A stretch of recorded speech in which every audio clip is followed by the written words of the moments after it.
నమస్తే అండి. మనం ముందు వీడియోలో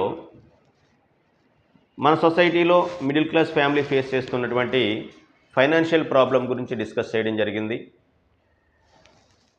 మనం ఫైనాన్షియల్ ప్రాబ్లం నుంచి బయటపడాలి అంటే మనకు వచ్చేటువంటి యాక్టివ్ ఇన్కమ్తో పాటు ప్యాసివ్ ఇన్కమ్ కూడా జత చేరినట్టయితే మన పిల్లల భవిష్యత్తు బాగుంటుందని, ఫైనాన్షియల్ ప్రాబ్లమ్స్ నుంచి మనం బయటపడచ్చని, మన డ్రీమ్స్ అనేవి ఫుల్ఫిల్ చేసుకోవడానికి అవకాశం ఉంటుందని చెప్పుకున్నాము. అటువంటి సందర్భంలో మనం నెట్వర్క్ మార్కెటింగ్ బిజినెస్ అనేది చేసినట్టయితే ప్యాసివ్ ఇన్కమ్ మంచిగా జనరేట్ అవుతుందని చెప్పుకున్నాం. నెట్వర్క్ మార్కెటింగ్ బిజినెస్ అంటే ఏంటి? నెట్వర్క్ మార్కెటింగ్ బిజినెస్లో ఎటువంటి కంపెనీని ఎంచుకుని చేయాలి, ఎటువంటి రిస్క్ లేకుండా మనకున్నటువంటి ఫేస్ వాల్యూ పోకుండా మనం డైరెక్ట్ సెల్లింగ్ బిజినెస్ కానివ్వండి, నెట్వర్క్ మార్కెటింగ్ బిజినెస్ కానీ ఎలా చేయాలి అనేది ఈ వీడియోలో చూద్దాం.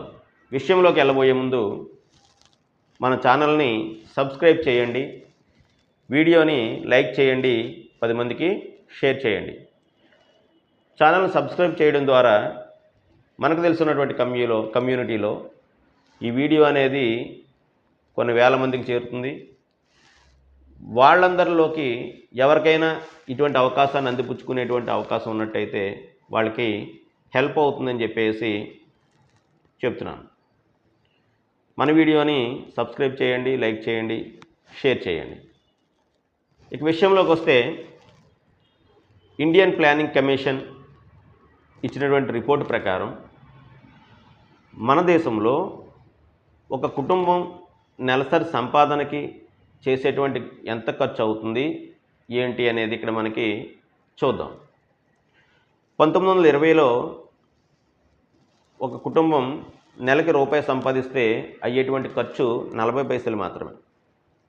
అదేవిధంగా 1940లో చూసుకున్నట్టయితే 10 రూపాయలు సంపాదిస్తుంటే 4 రూపాయలు ఖర్చు అవుతుంది.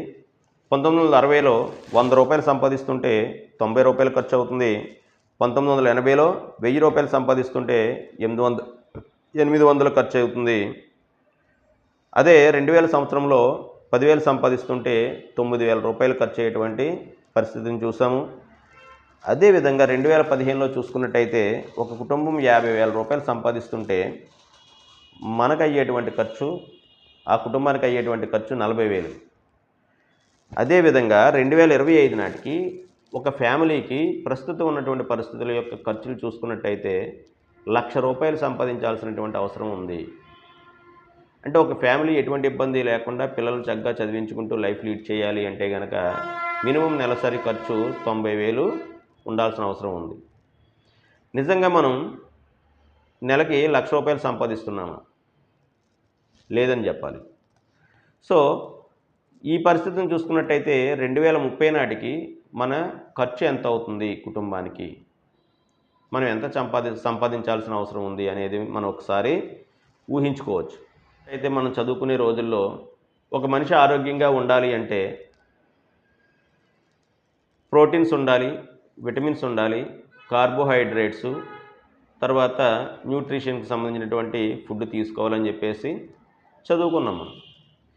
కానీ మనం చదువుకునే రోజుల్లో విటమిన్స్ గురించి చెప్పాల్సి వస్తే విటమిన్ ఏ అని, బి అని, సి అని, విటమిన్ డి, విటమిన్ కే ఇలా చెప్పుకుంటూ ఉన్నాం. కానీ వాటితో పాటు ఈ మధ్య రీసెంట్గా ఒక కొత్త రకమైనటువంటి విటమిన్ చేరింది. అదేంటి అనుకుంటే విటమిన్ ఎం ఫర్ మనీ. ఈ విటమిన్ ఎం అనేది ఉన్నట్టయితే అన్ని రకాల విటమిన్స్ మనకు ఆటోమేటిక్గా వస్తాయి. ఎటువంటి ప్రాబ్లమ్స్ ఉండవు, ఫ్యామిలీలో ఆరోగ్య సమస్యలు ఉండవు, అంతా హ్యాపీగా ఉంటుంది. సో మనకి సొసైటీలో విటమిన్ ఎం అనేది బాగా అత్యవసరం అని చెప్పేసి మనం చెప్పుకోవచ్చు. ఈ మధ్యకాలంలో చూసుకున్నట్టయితే మనకి సొసైటీలో 4 రకాలైనటువంటి కేటగిరీస్ ఉన్నటువంటి వ్యక్తులను చూస్తున్నాం మనం. వాళ్ళు ఎవరు అనుకున్నట్టయితే ఫస్ట్ వన్ ఎంప్లాయీస్ కానివ్వండి, 2 సెల్ఫ్ ఎంప్లాయ్మెంట్ ఉన్నటువంటి self employees, 3 business mans, 4 investors. ఇన్వెస్టర్స్కి బిజినెస్ మ్యాన్స్కి తేడా చూద్దాము. ఫస్ట్ ఎంప్లాయీస్ అంటే ఎవరు? ఉదయం లేచి చక్కగా టక్ చేసుకుని టై కట్టుకుని ఆఫీస్కి వెళ్ళి జాబ్ చేసి ఒక 12 అవర్స్ జాబ్ చేసి మళ్ళీ సాయంత్రం ఇంటికి వచ్చేటువంటి వ్యక్తులు. సెల్ఫ్ ఎంప్లాయీస్ అంటే వీళ్ళు ఉదయం లేచిన తర్వాత వాళ్ళ పనులకు వెళ్ళేటువంటి వ్యక్తులు. అంటే ఒక చిన్న షాపు పెట్టుకున్నటువంటి వాళ్ళు కానివ్వండి, పొలాల్లో వర్క్ చేసుకునేటువంటి వాళ్ళు కానివ్వండి, షాపులో వర్క్ చేసుకునేటువంటి వాళ్ళు కానివ్వండి, వీళ్ళు ఎంప్లాయీస్ కష్టపడి పనిచేసి ఒక నెల రోజులు పనిచేస్తే శాలరీ కోసం పనిచేసేవాళ్ళు. సెల్ఫ్ ఎంప్లాయీస్ ఏ రోజుకి ఆ రోజు కానివ్వండి, నెల రోజులకు కానివ్వండి, వీళ్ళు కూడా శాలరీ తీసుకునేటువంటి వ్యక్తులు. యాక్టివ్గా పనిచేసి యాక్టివ్ ఇన్కమ్ తీసుకునేటువంటి వ్యక్తులు. ఇకపోతే మూడో కేటగిరీకి సంబంధించి బిజినెస్ మ్యాన్స్. వీళ్ళు ఏం చేస్తారంటే కనుక మనీని ఇన్వెస్ట్మెంట్గా పెట్టి ఎంప్లాయీస్తో కానివ్వండి, సెల్ఫ్ ఎంప్లాయీస్తో కానివ్వండి వర్క్ చేయించి ప్రాఫిట్ తీసుకునేటువంటి వ్యక్తులు. ఇక 4వ కేటగిరీకి వస్తే ఇన్వెస్టర్స్. వీళ్ళకు ఉన్నటువంటి ఏదైతే ఎక్కువ ఉందో దాన్నే మనం ఇన్వెస్ట్మెంట్గా పెడుతూ ఉంటారు వీళ్ళు. అంటే డబ్బు కానివ్వండి, తెలివితేటలు కానివ్వండి, వాళ్ళకు ఉన్నటువంటి టైం కానివ్వండి, దీన్ని ఇన్వెస్ట్మెంట్గా పెట్టి డబ్బులు తీసుకునేటువంటి వ్యక్తులు. ఇక్కడ మనం చూసుకున్నట్టయితే ఇక్కడ చిన్న లాజిక్ గమనించినట్టయితే ఎంప్లాయీసు, సెల్ఫ్ ఎంప్లాయీసు కష్టపడి పనిచేసి బిజినెస్ మ్యాన్స్కి ప్రాఫిట్లు ఇస్తారు. ఈ బిజినెస్ మ్యాన్స్ ఇన్వెస్టర్స్కి డబ్బులు ఇచ్చి వాళ్ళ యొక్క తెలివితేటలని, వాళ్ళ యొక్క టైంని ఇన్వెస్ట్మెంట్గా పెట్టించుకుంటారు. అంటే ఇక్కడ లాజిక్ ఏంటంటే సొసైటీలో ఉన్నటువంటి 100 మందిలో 95 మంది ఎంప్లాయీసు, సెల్ఫ్ ఎంప్లాయీసు ఉన్నట్టయితే కేవలం 5 మాత్రమే బిజినెస్ మ్యాన్స్, ఇన్వెస్టర్స్ ఉన్నారు. సో ఈ 95 మంది ఈ 5 కోసం కష్టపడి పనిచేస్తుంటే నెల అంతా ఈ 5 కూడా ప్రాఫిట్స్ తీసుకుని వాళ్ళకి కేవలం శాలరీస్ ఇచ్చి, ఇక్కడ జాగ్రత్తగా గమనించినట్టయితే బిజినెస్ మంచి లాభాలు వస్తాయని చెప్తున్నాము. బిజినెస్ చేయాలంటే ఏం చేయాలి?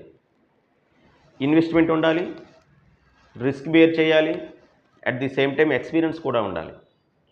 ఇన్వెస్ట్మెంట్ పెట్టాలి అంటే డబ్బులు కావాలి. డబ్బులు పెట్టాలి అంటే ఎటువంటి రిస్క్ లేకుండా ఉండకుండా చెయ్యాలి అంటే దానికి సంబంధించినటువంటి ఎక్స్పీరియన్స్ ఉండాలి. డబ్బులు పెట్టాము అంటే రిస్క్ అనేది, అంటే వస్తే లాభాలు వస్తాయి, లేదంటే నష్టాలు కూడా వచ్చేటువంటి అవకాశం ఉంది. కాబట్టి రిస్క్ అనేది వేరు చేయాలి. కానీ ఈ రోజున ఎటువంటి ఇన్వెస్ట్మెంటు లేకుండా, డబ్బుతో పని లేకుండా, రిస్క్ లేకుండా, ఎక్స్పీరియన్స్తో సంబంధం లేకుండా ఏదైనా ఒక బిజినెస్ ఉంది అంటే కనుక that is one and only multi level marketing అని చెప్పుకోవచ్చు. సో బిజినెస్ చేయాలన్నా, మల్టీ లెవెల్ మార్కెటింగ్ బిజినెస్ చేయాలన్నా మనకి 2 ఆస్పెక్ట్స్ అయితే ఉండాలి. అవి ఏంటి అంటే కనుక ఒకటి నెట్వర్క్, అంటే టీం వర్క్ ఉండాలి. 2 ప్రొడక్ట్ ఉండాలి. బిజినెస్ అనేది ఏదన్నా ప్రొడక్ట్ మీదే ఆధారపడి ఉంటుంది. ఈ రెండింటి మీద ఆధారపడి ఉంటుంది. ఈ 2 సమతూకంలో ఉన్నట్టయితే బిజినెస్ సక్సెస్ అయిందని మనం చెప్పుకోవచ్చు. ప్రొడక్ట్ తయారైన దగ్గర నుంచి కన్జ్యూమర్కి చేరేటువంటి విధానాన్ని మనం బిజినెస్ చేయడం అంటాము. తయారైన దగ్గర నుంచి కన్జ్యూమర్కి చేరేటువంటి మధ్యలో ప్రాసెస్ని మాత్రం మనం మార్కెటింగ్ అంటాము. ఈ మార్కెటింగ్ అనేది ఒకటి traditional marketing, 2 network marketing. Traditional మార్కెటింగ్లో వస్తువు తయారైన తర్వాత సిఎఫ్ఏకి వస్తుంది. సిఎఫ్ఏ అంటే కన్సల్టింగ్ ఫార్వర్డింగ్ ఏజెన్సీ. నేషనల్ డిస్ట్రిబ్యూటర్కి వస్తుంది. నేషనల్ డిస్ట్రిబ్యూటర్ నుంచి స్టేట్ డిస్ట్రిబ్యూటర్కి, స్టేట్ డిస్ట్రిబ్యూటర్ నుంచి డిస్ట్రిక్ట్ డిస్ట్రిబ్యూటర్కి, డిస్ట్రిక్ట్ డిస్ట్రిబ్యూటర్ నుంచి హోల్సేలర్కి, హోల్సేలర్ నుంచి రిటైలర్కి వచ్చి, రిటైలర్కి వచ్చిన దగ్గర నుంచి కన్జ్యూమర్కి వెళ్తుంది. అంటే మధ్యలో 4-5 స్టెప్పులు ఉన్నాయి. కంపెనీ దగ్గర నుంచి కస్టమర్కి వచ్చేటువంటి ప్రాసెస్లో 4-5 స్టెప్పులు ఉన్నాయి. వీళ్ళందరికీ వచ్చి మా చేతులు మారకం జరిగిన తర్వాత మాత్రమే కన్జ్యూమర్కి వస్తుంది. ఇక్కడ లాజిక్ మీరు గమనించినట్టయితే కన్జ్యూమర్కి ఒక ప్రొడక్ట్ వాల్యూ 100 రూపాయలు అయినట్టయితే దాన్ని కంపెనీలో తయారయ్యేటువంటి కాస్ట్ 30 రూపాయలు మాత్రమే. ఇదంతా మీరు గూగుల్లో సెర్చ్ చేసినా మీకు తెలుస్తుంది క్లియర్గా. అంటే 30 రూపాయలకి తయారైనటువంటి వస్తువు ఈ 30% ఇంకో 30 రూపాయలు మధ్యలో డిస్ట్రిబ్యూటర్స్కి యాడ్ అయినట్టయితే 60 రూపాయలు ఖర్చు అవుతుంది. 60 రూపాయలది మళ్ళీ మనం 100 రూపాయలకి కొంటున్నాము. అంటే మిగిలిన 40% ఏమవుతుంది అంటే 100 రూపాయలు ఒక 40 రూపాయలు ఏమవుతుంది? ఈ 40 రూపాయలు ఏమవుతుంది అంటే కనుక మార్కెటింగ్లో పబ్లిసిటీకి అవుతుంది అని చెప్పొచ్చు. టీవీ ద్వారా కానివ్వండి, పేపర్ ద్వారా కానివ్వండి, పాంప్లెట్స్ పంచడం కానివ్వండి, హోర్డింగ్స్ పెట్టించడం కానివ్వండి, ఎలాగంటే చెయ్యండి, పబ్లిసిటీ ద్వారా చేసేటువంటి విధానాన్ని ట్రెడిషనల్ మార్కెటింగ్లో మనం చూస్తున్నాము.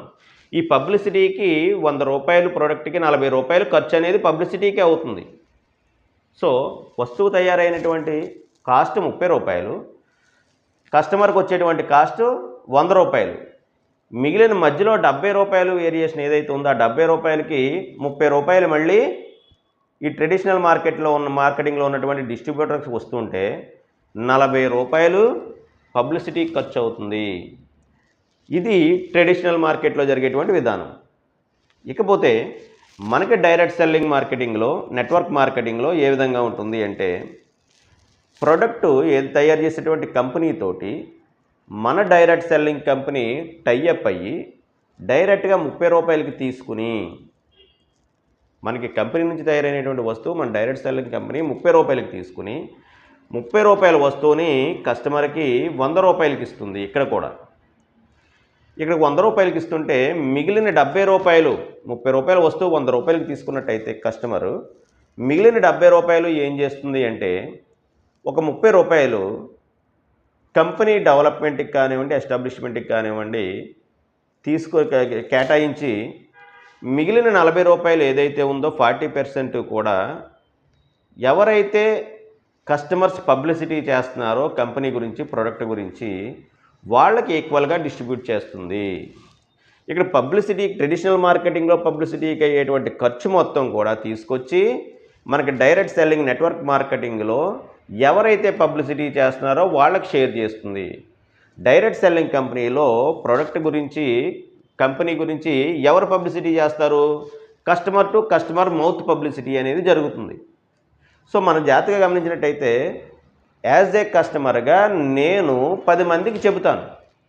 సో వాళ్ళు ప్రోడక్ట్ కన్జ్యూమ్ చేయడం ద్వారా వాళ్ళ ద్వారా వచ్చేటువంటి ప్రాఫిట్లోంచి 40% అనేది మనందరికీ కూడా షేర్ చేస్తుంది అని చెప్పచ్చు. సో అందుకనే ఏమంటున్నామంటే, ప్రొడక్ట్ బేస్డ్ కంపెనీలు అయితే కనుక సేఫెస్ట్ పొజిషన్లో మనం ఉంటాము, ఎటువంటి రిస్క్ లేకుండా అని చెప్పేసి మనం చెప్పుకుంటున్నాము. ఇది ట్రెడిషనల్ మార్కెటింగ్కి, నెట్వర్క్ మార్కెటింగ్కి ఉన్నటువంటి తేడా. సో నెట్వర్క్ మార్కెటింగ్ అనేది ఎవరన్నా చేయొచ్చు. ప్రోడక్ట్ గురించి కొంత నాలెడ్జ్ సంపాదించినట్టయితే, అది మనం 10 మందికి చెప్పగలిగినట్టయితే, వాళ్ళు ప్రోడక్ట్ తీసుకోవడం ద్వారా, వాళ్ళు ప్రోడక్ట్ తీసుకుని వాడుకోవడం ద్వారా, వాళ్ళు మళ్ళీ 10 మందికి చెప్పడం ద్వారా వచ్చేటువంటి బిజినెస్లోంచి కంపెనీ మనకి 40% షేర్స్ అనేవి అందరికీ ఈక్వల్గా పంచుతుంది. సో అందుకనే దీన్ని యాక్టివ్ ఇన్కమ్తో పాటు ప్యాసివ్ ఇన్కమ్ సంపాదించేటువంటి విధాన మార్గాల్లో డైరెక్ట్ సెల్లింగ్ అనేది ది బెస్ట్ అని మనం చెప్పుకుంటూ ఉంటాం. సో ఇది కూడా లైఫ్ లాంగ్ వస్తుందని ఎందుకు చెప్పుకుందాము అంటే, కన్జ్యూమరు, వినియోగదారుడు ప్రోడక్ట్ అనేది రెగ్యులర్గా వాడుతూ ఉంటారు కాబట్టి కంపెనీకి ప్రాఫిట్స్ అనేవి వస్తూ ఉంటాయి. ప్రాఫిట్స్లోంచి 40% షేర్స్ అనేవి మనకి ఇస్తూ ఉంటారు. అందుచేత నెట్వర్క్ మార్కెటింగ్ బిజినెస్ అనేది రిస్క్ లేకుండా ది బెస్ట్ ప్లాట్ఫామ్ అని మనం చెబుతూ ఉంటాము. మనకి నెట్వర్క్ మార్కెటింగ్ బిజినెస్లో మంచి ఇన్కమ్తో పాటు టైం ఫ్రీడమ్ కూడా ఉంటుంది. ఇక టైం ఫ్రీడమ్ గురించి చూసుకున్నట్టయితే, ఎవరికైనా రోజుకి 24 గంటలు, అదే ఎంప్లాయ్ పరంగా చూసుకున్నట్టయితే 24 గంటల్లోంచి 8 గంటలు నిద్ర, 8 గంటలు వర్క్కి తీసేసినట్టయితే ఇంకా 8 గంటలు ఉంటుంది. ఆ 8 గంటల్లోంచి తన పర్సనల్ యాక్టివిటీస్, భోజనం చేయడం కానివ్వండి, కాలకృత్యాలు తీర్చుకోవడానికి ఒక 4 అవర్స్ తీసేసినట్టయితే ఇంకా 4 గంటలే ఉంటుంది. ఆ 4 గంటల్లోంచి అటు ఇటు ఆఫీస్కి వెళ్ళడానికి, రావడానికి, ట్రావెలింగ్ తీసేసినట్టయితే 2 గంటల టైం మాత్రమే ఉంటుంది. ఆ 2 గంటలు మన ఫ్యామిలీకి మనం ఎంత కేటాయించగలుగుతున్నాము, ఎలా కేటాయించగలుగుతున్నాము అనేది మనం ఆలోచించుకోవాలి. అదే ఇక్కడ నెట్వర్క్ మార్కెటింగ్లో చేసేటువంటి వ్యక్తికి చూసుకున్నట్టయితే, అతనికి కూడా 24 గంటల టైము, అందులో 8 గంటల నిద్రకి, 2 గంటలు వర్క్ చేస్తాడని చెప్పాము. 2 గంటలు 10 గంటలు తీసేసినట్టయితే ఇంకా 14 గంటల టైం ఉంది. ఈ 14 గంటల్లోంచి కూడా తన పర్సనల్ యాక్టివిటీస్ గురించి ఒక 4 గంటలు తీసేస్తే ఇంకా 10 గంటల టైం ఉంది. ఆ 10 గంటల టైంలోంచి కూడా తన ట్రావెలింగ్ కానీ ఇంకో 2 అవర్స్ తీసేస్తే 8 గంటల టైం అనేది ఉంది. తన ఫ్యామిలీకి తను కేటాయించేటువంటి టైము 8 అవర్స్ అనేది ఉంటుంది. సో మనకి టైం ఫ్రీడమ్ అనేది కూడా ఇక్కడ మనకి నెట్వర్క్ మార్కెటింగ్లో మనం చూడవచ్చు. నెట్వర్క్ మార్కెటింగ్లో మంచి ఇన్కమ్ ఉంది, టైం ఫ్రీడమ్ ఉంది, దానితో పాటు ఫ్యామిలీకి సెక్యూరిటీ ఉంటుంది. ఇందాక మనం చెప్పుకున్నట్టు చూసినట్టయితే ఒక 20 సంవత్సరాల వయసులో ఒక జాబ్ సంపాదించినట్టయితే నెలకి 20,000 రూపాయల జీతం, తను 60 సంవత్సరాల వయసు వచ్చే వరకు పనిచేస్తాడు. అంటే సుమారుగా 40 సంవత్సరాలు పనిచేస్తాడు రిటైర్మెంట్ వరకు. ఆ 40 సంవత్సరాల్లోని గడిచే 10 సంవత్సరాలకి ఒక 10,000 శాలరీ ఇంక్రీజ్ అయినట్టయితే 60 సంవత్సరం వస్తే రిటైర్మెంట్ స్టేజ్ వచ్చేసరికి సుమారుగా ఒక 60,000 70,000 రూపాయలు సంపాదించేటువంటి అవకాశం ఉంటుంది. సో ఈ విధంగా చూసుకున్నట్టయితే తనకు వచ్చేటువంటి ఇన్కమ్ తోటి తన పేరెంట్స్ ఎవరైతే ఉన్నారో, ఫాదరు మదరు, వాళ్ళు ఎవరైతే ఉన్నారో వాళ్ళు హ్యాపీగా చూసుకుంటాడు. అదేవిధంగా భార్య పిల్లల్ని హ్యాపీగా చూసుకుంటూ పిల్లల్ని మంచిగా చదివించేటువంటి అవకాశం అయితే ఉంటుంది. సో ఇలా హ్యాపీగా లైఫ్ లీడ్ చేసే టైంలో ఎప్పుడైనా for example any unexpected accident కానీ ఇంకోటి కానీ జరిగినట్టయితే, శాలరీ సంపాదించేటువంటి వ్యక్తి కోల్పోయినట్టయితే ఆ ఫ్యామిలీ పరిస్థితి ఒకసారి ఆలోచించాలి. ఆ వ్యక్తి లేడు కదా అని చెప్పేసి వేరే వ్యక్తి వర్క్ చేయడానికి ఒప్పుకుంటారా? ఒప్పుకునేటువంటి అవకాశం లేదు. సో తన ఫ్యామిలీ రోడ్డున పడేటువంటి పరిస్థితి ఉంది అంటే అక్కడ ఫ్యామిలీకి సెక్యూరిటీ లేదనే చెప్పాలి. ఇక్కడ మనం చూసుకున్నట్టయితే నెట్వర్క్ మార్కెటింగ్లో మనం కూడా హ్యాపీగా ఒక 5 ఇయర్స్ ఒక కంపెనీలో వర్క్ చేసాము. నెలకి ఇందాక మనం చెప్పుకున్నట్టుగా మన ఇన్కమ్ అనేది డైలీ మల్టిప్లై అవుతుంది. 1,00,000 రూపాయలు సంపాదిస్తున్నాము.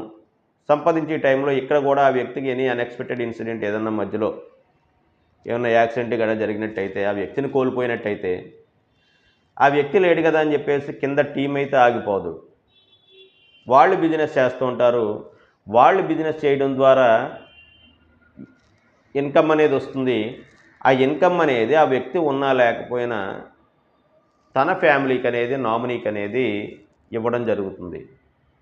సో అటువంటి సిచ్యువేషన్లో తన ఫ్యామిలీ రోడ్డున పడేటువంటి అవకాశం ఉండదు. ఫ్యామిలీకి సెక్యూరిటీ అనేది ఉంటుంది, ఇన్కమ్ సెక్యూరిటీ ఉంటుంది. సో మై డియర్ ఫ్రెండ్స్, చూసుకున్నట్టయితే మనకు జాబ్ చేసినా ఏం చేసినప్పటికీ యాక్టివ్ ఇన్కమ్తో పాటు ప్యాసివ్ ఇన్కమ్ అనేది ఈ రోజులను బట్టి అవసరం ఉందని చెప్పేసి మనం చెప్పుకోవాలి. నెట్వర్క్ మార్కెటింగ్ బిజినెస్ని ఒక ప్రొఫెషన్గా తీసుకుని చేసేవాళ్ళు కూడా ఉన్నారు. సో మన యాక్టివ్ ఇన్కమ్తో పాటు ప్యాసివ్ ఇన్కమ్ జనరేట్ చేయాలి అంటే కనుక నెట్వర్క్ మార్కెటింగ్ బిజినెస్ అనేది ది బెస్ట్ ప్లాట్ఫామ్ అని చెప్పుకోవచ్చు.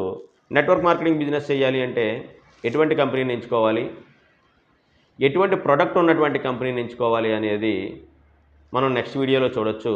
So my dear friends, thank you very much. జై హింద్.